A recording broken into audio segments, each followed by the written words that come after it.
everyone, and welcome to the SaniaFarooqui show. Today, in our series, not just about the Sharia, we have somebody joining in from Bangladesh, Shireen Huq.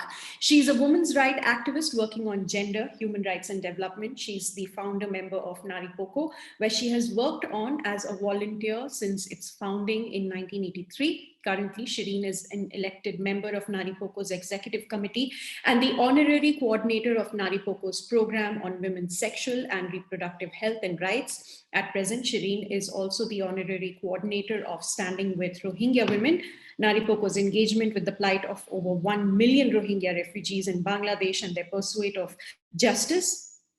Shireen has spearheaded the preparations of inputs for amicus curiae observation to the International Criminal Court in support of the Chief Prosecutor's initiative to claim jurisdiction through Bangladesh for the crime of forced deportation by Myanmar. She co-convenes the Bangladesh Civil Society Platform on Justice for Rohingya. Shireen, a very warm welcome. Thank you so much for coming on the SaniaFarooqui show today. Thank you. Thank you very much for having me. And I look forward to our conversation. Likewise. So Shireen, tell us a little about Naripokkho. You started it in 1983. It's been quite a while that you have been working. And tell us a little about the organization and the kind of work that you've been doing over the years. Okay, it's a very long story. I'll try and keep it short. We started in 1983. It's a membership-based organization. But along the way, we realized that there are many things we want to do, which requires some people to become full-time and, to have a proper office and et cetera, et cetera. So at one point, I think 10 years along the line, we started to apply for funding support so that we could actually employ people on a full-time basis on different projects, etc. So the projects are all sort of the project ideas that are all generated by the membership through our weekly discussions. We have met every Tuesday since 1983, except Eid and Christmas and Durga Puja and Bodh Purnima. But otherwise, we've met every Tuesday, and now we are meeting digitally. So this year has been very, very, very strange, yeah. So one of the first issues that actually we took up, and it happened very organically, is the issue of violence against women, and so that is one issue which has kind of stayed with us and will probably stay with us for a very long time, because of there seems to be no respite to that. And second issue that we got very involved with is the issue of women's bodily integrity, health, sexual health, reproductive health, all of those sort of in that cluster. So that is another area in which we have done quite a bit of work. And other than that, we've also been engaged, but some of that is very much work done within the project frameworks. So, we design a project, somebody funds it, and then at some point that ends, and then we look for other ways to continue the work. But then there are other activities that we've been involved in, which more like campaigns and advocacy campaigns and getting involved in different movements. And I think the first very big movement we got involved in was the movement for a secular state. And this happened in response to the proposal for a constitutional amendment to institutionalize a state religion and to make Islam the state religion. And, like India, like all of South Asia, I suppose, religion is a very, very integral. No, I didn't mean that. Sensitive issue. So no politicians, don't want to confront that issue. And so when this happened, when the proposal for institutionalizing a state religion was put forward as a bill in Parliament, we were the first ones to come out in protest, followed by students and very, very much later politicians. and of course the political response or the political reaction was very much based on position and opposition politics rather than the issue itself. And so for us, the issue was very important that that we don't have something called state religion, that the state remains separate from religion. And but of course, we didn't win that one. But that is what took us out in a big way into the streets, and sort of gave us a public image of an organization that is prepared to fight. And I think I should share with you a very funny anecdote. We were so inexperienced at that time that we had ordered a banner which was, I can't remember exactly, but maybe 14 feet long, and it said, the banner said very clearly, no politics with religion, or no religion in politics. However way one translates it. In Bangla, it said, dharma niye rajniti cholbe na. So the very first public meeting we called for, we chose the Martyrs Monument as a place. That's usually the place where a lot of protests take place. And then we were going to march with that banner at the end of the meeting from there to the press club. Not a very long march, but anyway. So when we finished the meeting and we all lined up to march with this banner, and banner was, on two sides of the banner, we had bamboo poles, holding it up. And so there were women holding it at both ends. And as we proceeded, the wind caught the banner is a cloth banner. So it became like a sailboat, So before we knew it, we were running with the banner. Because and so from Shahid Minar to Press Club, we actually ran, because the only way to keep up with the wind. But what the journalists saw was this amazing procession, amazing march by women who were so what is the word? So militant in a way. That here they were not just marching, they were actually running. They had no idea why we were running, but that's an image that got across, and it gave us a certain reputation which we had to live up to for a very long time. But it worked. But then, so my colleague said, we told you we had to cut holes in the banner. That's what you're normally supposed to do. So the wind passes through rather than become a sail, like a sail. Yeah. And I thought, oh, this is such a beautiful banner. Why cut it up? So I refused to make those holes. And that's why we ended up with that. Anyway, so that's a period when we were clearly known as a very militant organization. And very, anyway, so that was one major campaign, which then when the bill went through in Parliament, we actually went to court. We went to court. We filed a writ petition against that, but even that didn't win that one either. But anyway, so that was one movement. That was 1988. So we were very young. We were only literally 5 years old at that time. Mm-hmm. And then subsequently in 1990 and 91, and then finally in 97, 99, we became very involved with protesting the forced eviction of Brussels and the forced eviction of sex workers from Brussels. Mm-hmm. And again, that also gave us a particular reputation as, the kind of typical question from journalists was, so you support prostitution?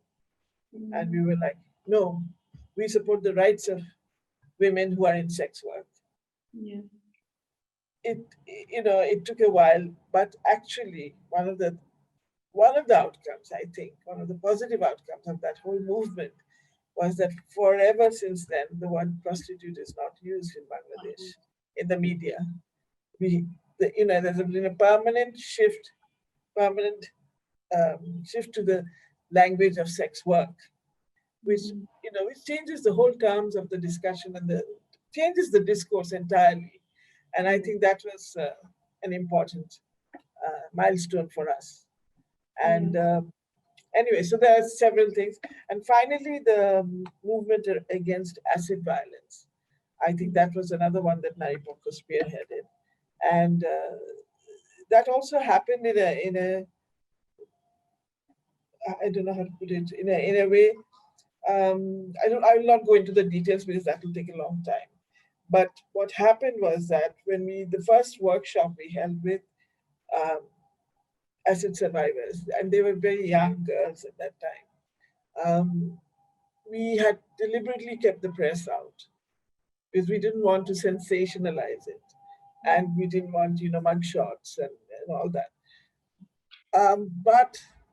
And because they were most of them were not adults, they were accompanied by either a mother or a father or a brother. And on the second day of this workshop, when we had a session with the relatives who had come, we decided to have a separate session also with the fathers, the mothers or brothers, whoever came. And in that workshop, in that session, a number of the parents actually said, people need to see what it does, what acid does to someone. And why do you want to hide? And so they were confronting us, saying, why are you wanting to hide us? And it really sort of, I think, made us rethink that what were we actually doing? We were censoring on the assumption that they would not be able to handle if they are put out. Yeah. And they were telling us that, what is your problem? We want people to see what happens. And that was the first time I think Bangladesh saw the face of acid violence. What year was this? This was I'm trying to remember now. 97 maybe? No. 95. 95. I think 99. Yeah, I'm not good with. Also, I mean, post-COVID, I forgot. Mid-90s, early 90s is when this. Yeah.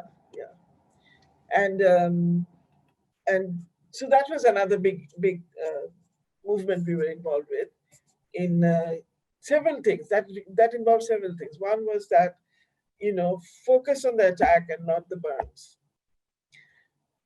Focus on reconstructive surgery and not cosmetic surgery. Focus on, various, that movement taught us many things actually. And focus on acid control and not control over the women's movement, mobility. So focus on the control of the substance. One of the main things was when we met these young women, they would cover, as now everybody does after COVID, but at that time it was pre-COVID, they would be covering themselves like niqabs, completely covered their faces because of this idea that, now I have become an ugly human being. And so a lot of the workshop was about, your beauty is within you. And if somebody has a problem with your face, that is not your problem. So it was encouraging women to actually, take off the veil or whatever you want to call it, and giving them a sense that they are not just victims, that they actually can become survivors. And some of them can even become activists. And as some of them did, actually, some of them did become activists in the movement against violence. So that was another aspect to that whole movement. Anyway, and these are some of the milestones, if you like. But there's some regular work that goes on in Naripokkho, which is, pursuing particular policy changes, We are also doing things in coalition with others. So we are members of the Rape Law Reform Campaign. We have been, members of the Domestic Violence, the Demand for the Domestic Violence Act, which did finally happen after 10 years of lobbying and working on that. And similar things that we also do with like-minded organizations, form coalitions, and pursue a particular, specific goal. So that's how it is. More or less. But coming to the current situation in Bangladesh, I'm just going to give you a little bit of stats that I've pulled up. Bangladesh ranks 142 out of 167 countries in the Women, Peace and Security Index. In 2017, just 3 years ago, the country ranked 127, and in 2019, there's been a sharp decline by 15 ranks. What do you think is leading to this increase in violence? And could you talk a little about, what are the current challenges that you are also facing structurally and while working on women's rights and gender rights in the country? You know what? One of the things we've always said is that every now and then there's a discussion about the increase in the incidence of violence. And often we don't really know if there's an increase or there's an increase in reporting. And for a long time, I think there has been a tendency to kind of glorify the past, that these things didn't happen in the past, but it's happening now, which is not true. I think violence and male dominance, male aggression has been part of our culture. This is one of the problems, is we have people trying to hold up our culture as somehow, these things didn't happen in those golden days.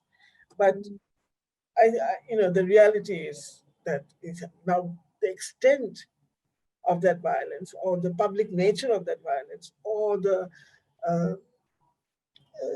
intensity of that violence may have varied.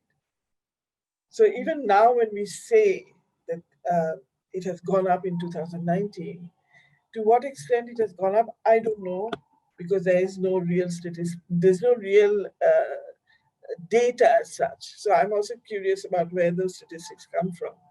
But one thing one can say is it appears to me that certain forms of violence have gone up. For example, acid violence is actually on the decline. And that has to do with a really concerted effort on the part of the Acid Survivors Foundation, part of the government, on the part of women's organizations, human rights. It's a massive effort by lots of people. And so that has definitely going down. What has definitely gone up is gang rapes. And in my mind, what triggers increase in a particular form of violence is not necessarily the same for all. So in the case of increase in gang rape since 2019, that part I'm not surprised, because we've had a general breakdown in the rule of law. In 2018, in December 2018, we had an election where people were not able to vote. So we have a government which actually has come to power without people voting. So there was a huge election scam. So as a result, they do not, well, I can't speak for them, but it appears that they don't feel they have to be accountable to the public on anything. And so there is what is it? How to put it? There is a culture of impunity for some people connected to the ruling party, people connected to clearly, clear locations of power. There is impunity. So in the recent, I can't speak from 2019, but just 2020, looking at the gang rapes in 2020 that have happened, and which sparked off a huge movement since October, have been all committed by the student wing or the youth wing of the ruling party. Now, that is definitely because there is a sense that we'll get away with it. But at the root of sexual violence, of course, there's a whole other culture of misogyny that drives sexual violence. And that misogyny has been there in our culture, in our politics, in our society for, I don't know, centuries maybe. Yeah. But so I think what may explain the increase in numbers, the increase in brutality, the increase in kind of the brazenness. None of these people are even trying to hide. So some of these gang rape situations are where people are actually even videotaping themselves and then even, uploading it. So the increase in brazenness is also quite disturbing. And of course, the increase in brutality. All of that has to do with a sense of impunity. Yeah, and corruption is a hindrance when it comes to enforcement of laws and and access to justice. And access to justice, corruption is a major obstacle in accessing justice, and corruption is at its peak, absolutely, in every sector. How has it been during the pandemic, during the lockdown past 1 year? Certain surveys, and these are not very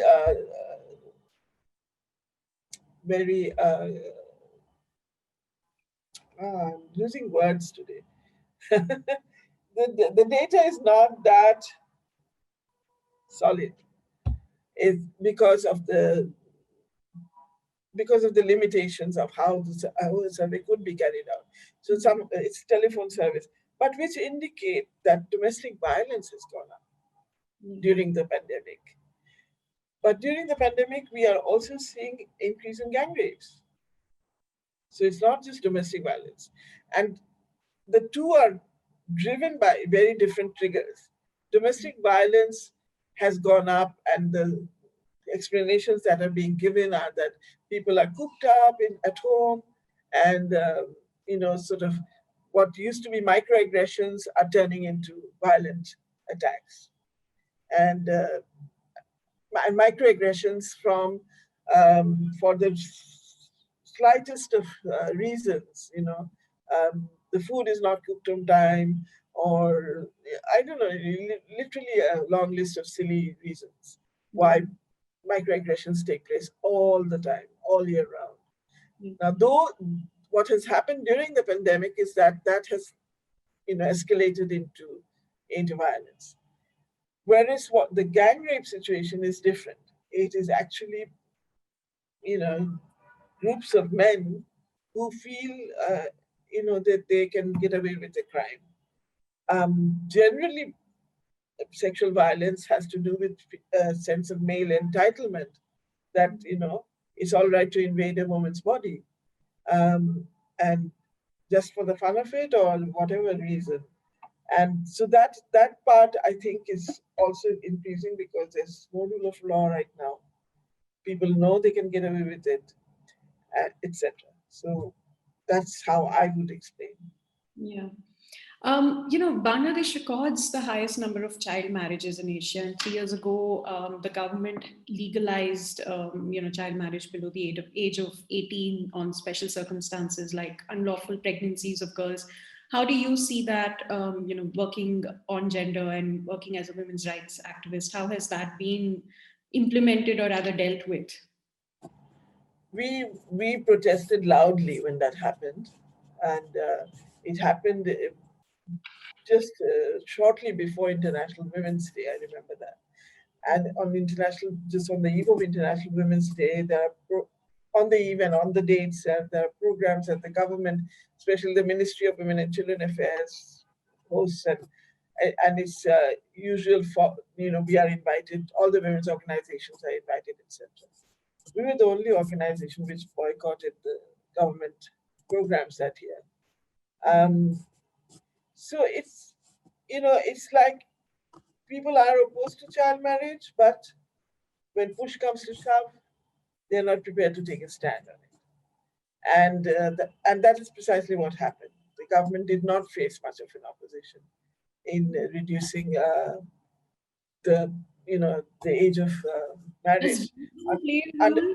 Is there any sorry, sort of pressure to appease, religious beliefs on that, or is it just plain? no, it had nothing to do with religion. That reduction, religion did not play a role. What happened was that the global statistics came out, which put Bangladesh not in a very good light on child marriage. And so you change the definition of child marriage, thinking, okay, now that'll change the statistical position. Of course it wouldn't, but some dim-witted person thought that was a good idea. But also because I actually had the chance to speak to the Minister of Women Affairs on this. And she herself felt a little bit helpless. I don't think she supported this particular amendment, but and she's not a very powerful member of the cabinet. She wasn't. There were other more powerful members of the cabinet who were very strong, and particularly our Minister of Agriculture. She was absolutely, determined about it. And she said, "Oh, what is wrong with all of you?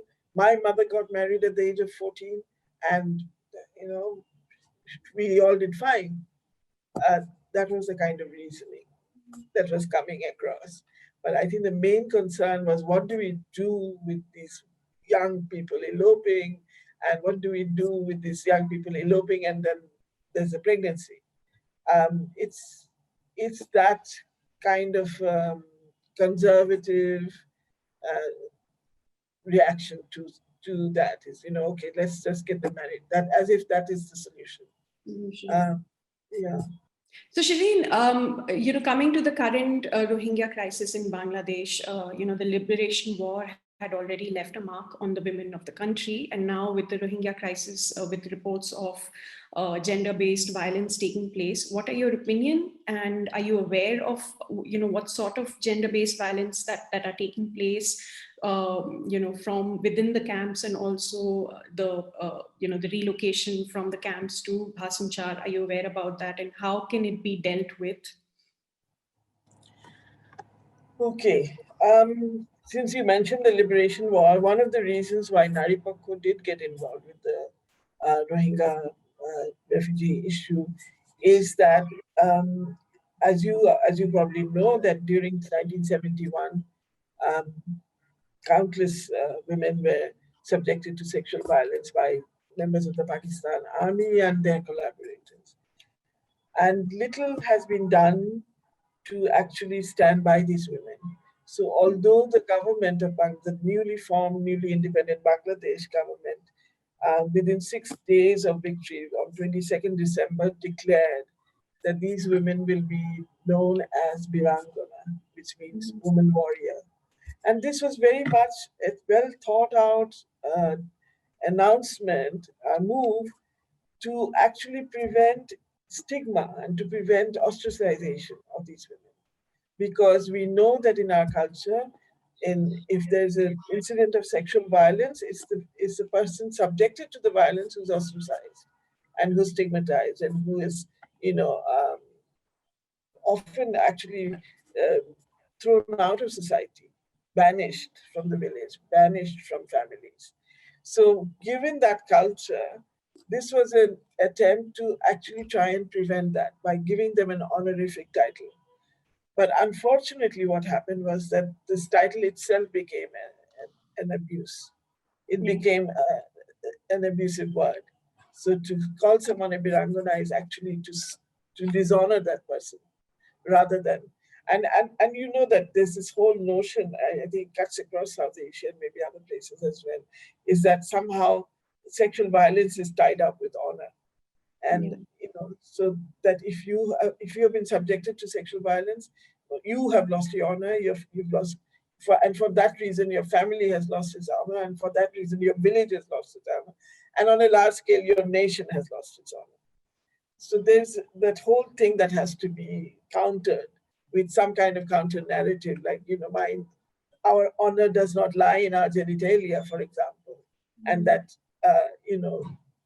what is a war crime should not be referred to as a crime of honor. So and what has happened is that most of these women actually, many of the women, I can't say most, were actually not accepted back by their families. They ended up in institutions, some ended up in brothels, and generally it's not been a good story. And only in 2011, in 40th year of our independence, Naripokkho took up an initiative called the Forgotten Women of 1971. And we have reached out to as many women as we could, and we are providing, which is absolutely, so little that one can't even mention it, providing a monthly allowance, a monthly financial benefit. We are also trying to look after their health. But the main idea was that we would prepare a case for reparation. And that would involve actually also restoring their honor in real terms.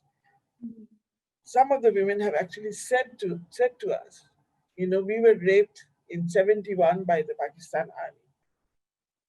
But since then, what have you people done to us? You've robbed us of our lives for the next 40 years. And so that, that has remained with us as to how we didn't actually stand by them. And that is why when the Rohingya, when this huge influx happened in 2017 of Rohingyas, and initially it was mostly women and children who came in. And so many of the women that I spoke to had suffered multiple rape, not just once, not just twice, not just by one person, by several people. And this is what they had carried with them across the border, is that experience of brutal sexual violence.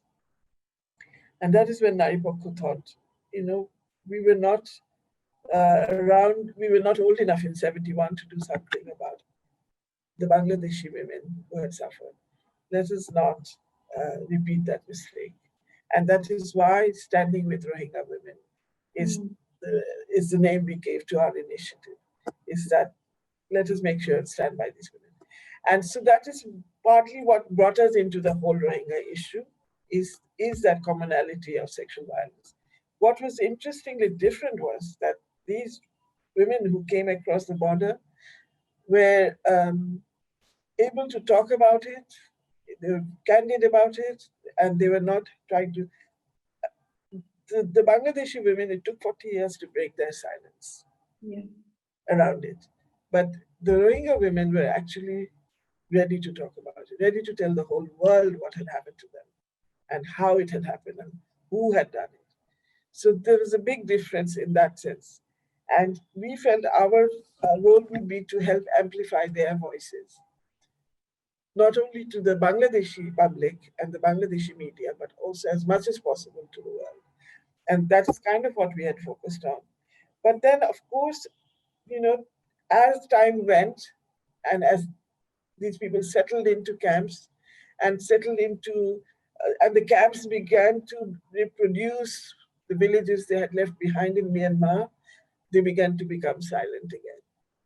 So, the whole culture of village life in Myanmar was being reproduced in these camps. And so you had relatives around you, you had people you knew back there, and suddenly the women were no longer, coming forth in the way they were as when I met women at the border when they crossed over. And the difference was actually quite remarkable, even just a year later. The other thing that happened as time went is that new incidents of violence they were being subjected to in the camps took prominence over what had happened earlier. So 2019, when we are talking to Rohingya women, they are telling us about domestic violence in the camps. Rather, so what had happened in Myanmar in 2017, I won't say that it had disappeared. Yeah, Obviously, that it won't. It had receded because new situations had happened which were far more immediate, and this became a matter of concern. It was not one or two cases, one or two random cases. There seemed to be a pattern that many women were being subjected to violence by their husbands in this camp situation. And the camp situation is, I'm sure you've seen a lot of footage. It's undescribable how subhuman the conditions are in which the Rohingya people are living. It's crowded. The sanitation is far from adequate. Running water facilities far from adequate. It's just not.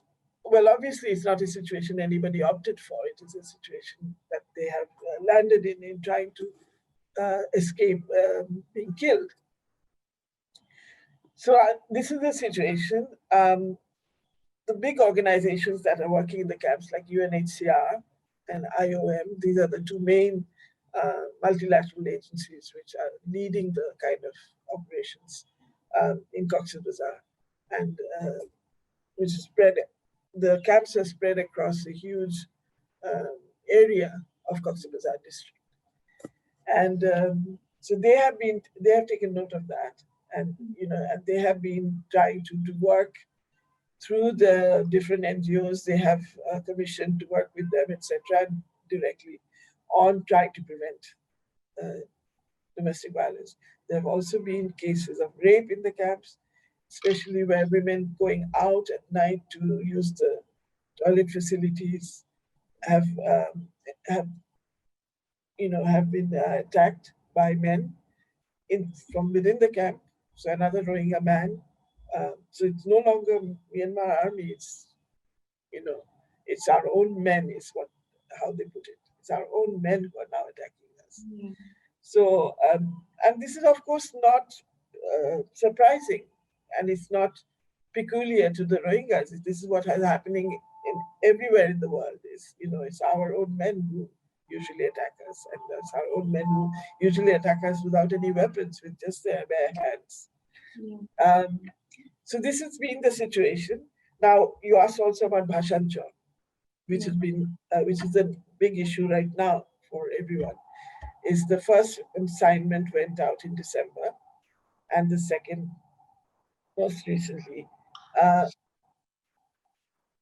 One of the main concerns has been, is it voluntary or not? Are people actually moving there of their own choice or not? And this is a difficult question to answer, because the government, of course, claims it's voluntary. Many journalists who have been down there have also given reports that it's voluntary. I personally doubt that it's entirely voluntary. But I will not be surprised if there are also many who have volunteered to go, simply to escape this kind of subhuman living conditions in the Cox's Bazar camps. And they were promised a much better, more light and air, blah blah blah blah blah. And in fact, they have developed all these facilities in the island, and it is definitely, in terms of living conditions, far better. Not just 10% better, not just 50% better, but far better. Problem is this island secure? How safe is the island itself? Because it is a fairly newly formed island. It hasn't been around for very long, so it's still vulnerable in terms of the geology of it. Yeah. And that has been the main concern by everyone, is should there be people living in that island at all? And whether it's Rohingyas or anybody, should anybody be living in that island? So there are a lot of questions as to why the government actually decided to invest. The government has invested a huge amount of money to build that housing and the cyclone shelters and the hospital site and all of that in the island. They have huge investment in infrastructure. And so the question comes up is, why did the government choose that island, which is everybody is saying is precarious, that is not yet well formed and has not stood the test of time. So why did the government choose? Nobody has received a proper, adequate answer from the government on that. And as a result, all the agents there, especially the UN agencies who've been working in Cox's Bazar, have all along said, that they are concerned about the stability of this island itself and what would happen with a tsunami and what could happen with a tsunami, rather. And so they have been voicing their concerns throughout from the very beginning, but the government has actually not paid attention to those concerns. Okay, on that note, Shireen, I'm going to have to wrap up as we've run out of time. But thank you so much for joining us and for taking your time out and coming on the SaniaFarooqui show. For those of you who have been watching, thank you so much for watching. I hope that you will subscribe to our YouTube channel, follow us on Twitter, Facebook, and Instagram. Thank you so much, and I'll see you again next time.